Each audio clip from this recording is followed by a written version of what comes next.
Encore une fois, merci d'être au rendez-vous. Vous faites partie de ces gens qui incarnent l'avenir et je pense qu'on est tous conscients de ça. Et j'avoue que personnellement, j'ai été très déçu de cette annonce d'aujourd'hui. Pas du tout à la hauteur de ce qu'il faut faire aujourd'hui tous ensemble. Pas du tout à la hauteur de ce qu'elle annonce vouloir faire, Madame Delga. Pas du tout à la hauteur de la classe politique contemporaine qu'on attend aujourd'hui. Je pense que c'est un moment difficile pour nous tous au sein de la mobilisation, de cette lutte. Les visages en témoignent. On est fatigué, c'est pas une blague.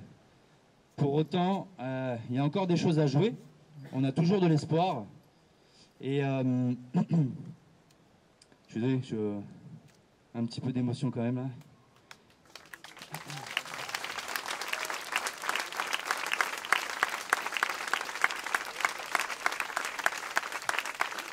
En fait, Madame Delga nous a demandé de sortir de la grève de la faim et que rien ne justifiait de se mettre en grève de la faim.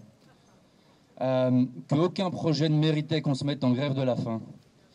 Je ne sais pas si elle a compris en fait, mais sans terres agricoles, on n'a pas de quoi manger. Le lien, il est là. Je pense qu'avec l'autoroute, le 760 qui actuellement part toutes les 45 minutes et qui dessert une vingtaine d'arrêts peut-être, avec l'autoroute, il n'en fera pas autant et il va être ralenti. Ce à quoi elle m'a répondu « Ah mais non, mais vous inquiétez pas, ça c'est moi qui décide ». Et on a calculé le temps que prendrait le bus, que perdrait le bus si jamais l'autoroute est construite, et on a calculé ce temps à 8 minutes. Et donc c'est là où je me suis dit « Ah oui, super ». Donc en fait, les riches vont gagner 15 minutes et les pauvres vont en perdre 8. C'est ça la justice sociale. Merci Delga. Elle a parlé de l'extrême droite, elle a dit que en fait elle, ce qui la faisait peur en tant que socialiste, c'était l'extrême droite. Et là j'ai oublié de lui dire en fait ma pensée, enfin j'ai pas eu le temps, mais l'extrême droite pour moi c'est une politique qui fait passer des choses en force. Et là c'est exactement ce qui se passe. Et j'aurais vraiment aimé lui dire ça, je dis mais en fait vous faites pas de la politique d'extrême droite là. Madame Delga se dit socialiste. Socialiste à faire une autoroute à 17 balles que personne ne prendra alors qu'il y a une route gratuite. Enfin, moi, je comprends plus, en fait. Et forcément, ouais, c'est fatigant. Et donc, Madame Delga, socialiste, est aussi inquiète pour nous qui sommes en grève de la faim, mais elle refuse effectivement de répondre à nos demandes de médiation. Donc, nous, ce qu'on va répondre ce soir, ce qu'on va vous dire, c'est qu'on continue évidemment la grève de la faim. Voilà.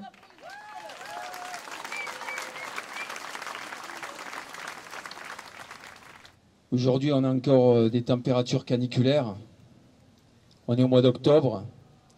Visiblement, ça n'affole pas grandement nos femmes et nos hommes politiques.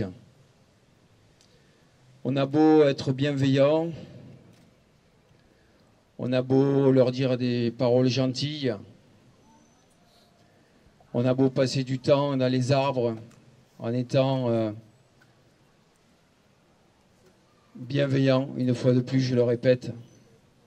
On porte la voix, on fait du bruit, on médiatise, mais rien ne bouge. C'est une triste décision que je vais prendre ce soir. Je vous l'annonce clairement. Si, sachez bien je vais prendre personnellement cette décision. Je vais entrer en grève de la soif lundi à 14 h. Pourquoi ? Et croyez pas que je sois sénile, c'est mûrement réfléchi. L'eau est au centre de tous les débats aujourd'hui, je pense. C'est aussi une façon symbolique de dire que si on ne boit pas, il ne nous reste pas longtemps à vivre. Et il va bien falloir que nos politiques se le mettent dans la tête. C'est aussi une façon de dire clairement que le GIEC nous donne 20 ans pour redresser la barre. Est-ce qu'ils vont être capables de réagir rapidement à une ou plusieurs personnes qui rentrent en grève de la soif? C'est aussi une façon de leur dire que le mur n'est pas loin. Bougez-vous. Je suis usé, fatigué de me battre. J'ai un petit garçon qui a 6 ans. Et s'il y a des personnes ici qui pensent que je fais ça parce que je n'aime pas mon fils, il se trompe grandement. Croyez bien que j'ai nullement envie de mourir, mais je laisse un ultimatum à nos dirigeants aujourd'hui. Je le fais parce que j'ai la chance aujourd'hui, et vous m'avez donné cette chance, de faire du bruit médiatiquement.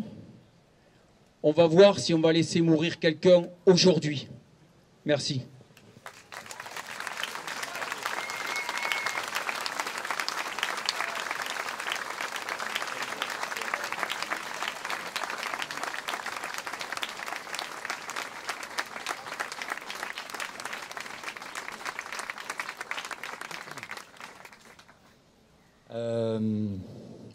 Je parle au nom de Mapuche et en mon nom. On sera 3 dans cette grève de la soif. Et comme on le disait, l'eau c'est la vie. Et si les politiciennes de nos jours ne comprennent pas que mourir de faim, ça ne le fait pas, peut-être que mourir de soif, ils vont le comprendre. Mais j'espère qu'on n'arrivera pas là. Voilà. J'étais à Abraham ce week-end et je l'ai entendu parler, Madame Delga. J'ai entendu toutes les personnes de la classe politique de gauche parler. Et tout ce qui se passe actuellement, pas tous de gauche, je sais pas. En tout cas, beaucoup, pardon, je sais pas. Bon, en tout cas, son discours, il va tellement à l'opposé des choix qu'elle fait par rapport à ce projet. Et ne pas considérer ces 15 vies humaines, c'est tellement indigne, Madame Delga. C'est tellement indigne. Honte à vous.